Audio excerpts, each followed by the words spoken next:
Hey y'all, welcome back to another week of What's for Dinner. On Monday, I pulled out some of these mesquite seasoned pork chops from my freezer. I just let those thaw out completely, and then I simply threw them in a pan with some olive oil, seared each side, and let it cook through the middle completely, obviously.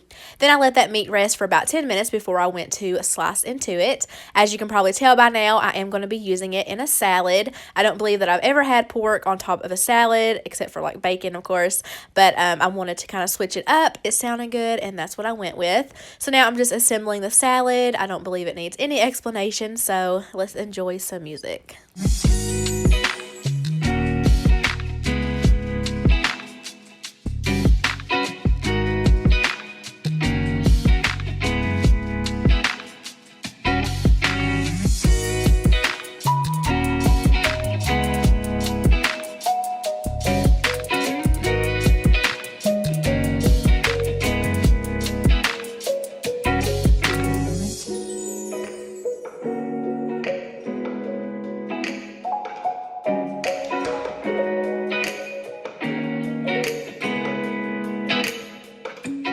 So I had every intention of adding some avocado and some bacon to this salad to make it look more fully loaded and kind of prettier, but my avocado went bad before I could use it, go figure, and I forgot to thaw out the bacon, but it's all good. It didn't even need it, honestly. And then the ranch that I'm using is this one by Lighthouse. I really like it, but yeah, this looks and sounds so basic, but it was seriously so good. I loved it, and that pork was the perfect addition to the salad. On Tuesday, we had dinner at my parents', and my dad made a big pot of chili, which I was super thankful for because this was a basketball night for Riley, and between that and work, it is super hard to get anything done, so this just made my life easier. I just topped mine with some cheese. Normally, I crush up some crackers and even put some brown sugar in there. I know that sounds weird, but it's so good, but I was trying to cut calories on this night, but looking back, I should have just had the dang crackers and brown sugar.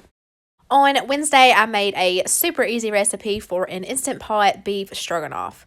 Stroganoff. I don't know how you say it, but I have my Instant Pot turned on to saute, and I have sprayed the bottom with some Pam olive oil spray just to prevent the meat from sticking. I'm adding in a little over a pound of some ground chuck, and I am just going to break that up and brown it. Then I'm going to drain off any excess grease, fat, whatever, and then we are going to season that meat up. We don't need no bland ground beef. I'm just seasoning it with some salt, pepper, and onion powder, and then my famous minced garlic in a jar. I feel like I use that in every recipe, but no shame in my garlic game. I'm just going to saute that in there for about a minute or two, and then I'm going to add in some beef broth. You could use low sodium if you wanted to, doesn't matter. And then the recipe called for a can of cream of mushroom soup, but I do not like that, so I substituted that with a can of cream of celery. And I'm just going to break that up, and then I'm going to add in a half a bag of egg noodles, and I'm just going to press that down into the liquid just to make sure that it gets cooked evenly and doesn't cook up all funky. And then I am going to place my lid on top, and normally I would edit this out, but I thought y'all would enjoy the struggle. Does any of y'all do that too? Like, sometimes these Instant Pot lids will just not go on, so you have to try again. I have my... what's that called? The valve set to ceiling, I believe. And then I set my timer for 2 minutes. And then when that timer went off, I did a quick release. And then boom, dinner is done. Nope, just kidding. You'll also need to add in some sour cream. I'm just using some light sour cream because that's what I had on hand, but obviously do whatever you want. And then I'm just going to simply mix that all together until it looks normal.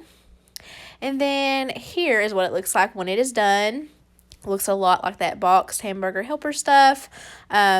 But this was a huge hit. We really enjoyed this recipe. As you can tell, it was so easy. Couldn't be any easier. And the best part, my kids loved it. They both cleaned their plates. Here is my plate. I just sprinkled it with a little parsley to make it fancy, you know. And then I served it with some green beans on the side. But yeah, I would definitely make this recipe again, and I would recommend it. On Thursday, I made some air fryer steak fajitas. So the first thing I'm going to do is chop up this green pepper. I totally had to watch a YouTube video video on how to do this because this was only like my second time cooking with peppers. I just recently discovered that I actually like them.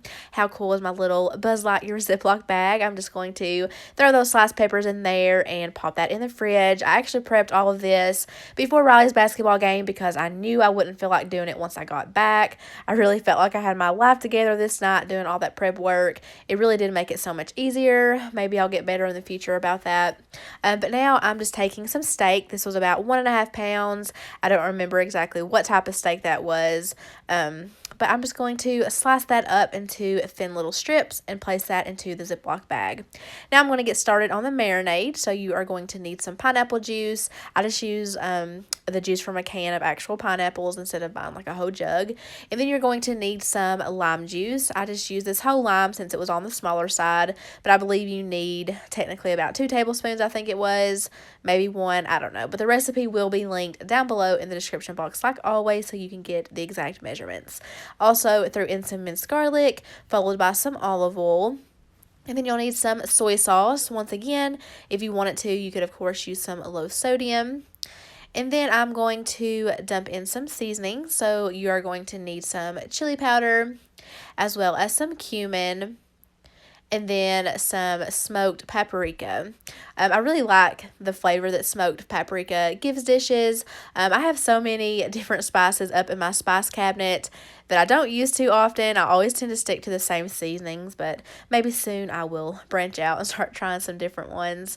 But I'm just going to simply stir all of that together, and that is going to get poured all over that steak. I'm going to seal it up, try to get all the air out, and I'm just going to massage it into the meat. And that is going to get popped in my fridge for a few hours. Overnight would be best, but as long as it goes for a few hours, you'll be good. To go along with that, I also made some Mexican cauliflower rice. So, of course, I have a head of cauliflower, and I'm just removing that green leafy stuff, removing the stems, and just breaking that up into smaller pieces. And I am going to throw that into my food processor in small batches. I really wanted to use the frozen rice cauliflower that you can buy in the bags at Walmart, but you cannot find that where I live. I live in a tiny town, and I wasn't about to make a 40-minute drive just for that. So I just took a few extra steps and did it this way. And this is the consistency that you want it to be. I'm just dumping that out into a larger glass bowl because once again, I'm prepping it before Riley's game. I'm going to place a lid on and just pop that in my fridge, and it'll be all ready for me to go when I need it. So fast forward a couple of hours, I have laid a piece of tin foil in the bottom of my air fryer basket. This was my first time doing that. I was kind of worried, but nothing bad happened. Everything worked out. I have just sprayed my green pepper with some oil and just seasoned that with a little bit of salt and pepper. And that is going to get cooked at 400 degrees for about 10 minutes, I believe it was. Let's see, yep, 10 minutes. And then when that timer went off, I pulled it out, and now I'm going to add in that steak. So this is the main reason that you wanted to use that tin foil, to collect all that marinade. If you didn't use it, it would probably start smoking up your kitchen, and it would probably like burn to the bottom and just be a huge mess. So I'm just kind of spreading out that steak just to let it cook evenly, and I put it in there at first for 8 minutes, and some of it was cooked really good and some of it was like kind of bloodier than what I would want, so I just kind of rearranged it and I let it cook for a couple more minutes, and it was perfect. So now back to that cauliflower rice. I'm just heating up some olive oil, and I'm adding in some minced garlic, and I'm just going to saute that around for a couple of minutes. My house started to smell amazing between that and that steak cooking in the air fryer. And then I'm just dumping all of that cauliflower into my pan. And then I'm just seasoning it with a little bit of salt and then some cumin. And I'm going to saute that around for about 5 to 8 minutes, I think it was, something like that. You'll know once it starts to get tender. And then I'm just going to season this up some more with some onion powder, or you could, of course, use a real onion in the beginning steps if you like that. I also added in some more cumin. And then you are going to need some tomato paste. I believe it was a couple of tablespoons. And then I am going to add in some broth. The recipe called for chicken broth, but I just used some beef broth because that is what I had open in the fridge. And I just simply stirred all that together and until that tomato paste melted down and looked something like this. And then here's my plate all tied together. I put the steak on some of these heated up carb balanced tortillas and then topped it with some cheese. This recipe was so amazing. One of the best things that has ever touched my lips. I'm not even joking. If you had to try one thing from this video, you definitely want to try these. They were amazing. But don't even get me started on this cauliflower rice. We hated it. I have made a good Mexican cauliflower rice in the past, but this particular recipe was a no. Just no. On Friday, we did breakfast for dinner. So I started off by boiling up or parboiling a couple russet potatoes. I just cooked those for about 6 to 7 minutes. You don't want those fully cooked. And then I ran those under some cool water so that they would be easy to handle. To a large mixing bowl, I had just cracked in 1 egg and I'm giving that a quick little whisk. And then I'm going to take a cheese grater and place that over top of my bowl. And I'm just going to run the potatoes over that so that I could shred those up easily. And then I'm going to take about a 1/3 cup of plain all-purpose flour and sprinkle that over the top. I don't know what happened to the footage here, but I did add in some mozzarella cheese and then seasoned it with some salt, pepper, onion, and garlic powder. And then I've drizzled 2 tablespoons of melted butter over the top. And then I'm just going to simply take a fork and mix all that together. So this is a lot like potato cakes that, you know, a lot of people make with leftover mashed potatoes. But of course, this is with shredded potatoes. That's the only difference. But now I'm going to add in some vegetable oil and let that heat up. You could totally pat these out with your hands if you wanted to. But I just kind of plopped it down with my fork and spread it out. And I just repeated that until that mixture was gone. So I ended up making like 4 huge hash brown patties. It would be better if you did this in batches and made them smaller and thinner so that they would get like extra crispy. And of course you want it to be done in the middle. If you make them too big, it's not going to get done in the middle unless you cook them for forever. I don't like doing things in batches if I don't have to, if you haven't noticed. So this is just how I did it. But I did cook that for about 4 minutes, I would say, on each side, just until it got crispy. And then I removed that to a paper towel lined plate just to absorb any extra grease. I also made some fried bologna and egg sandwiches. I've been craving these for the longest time.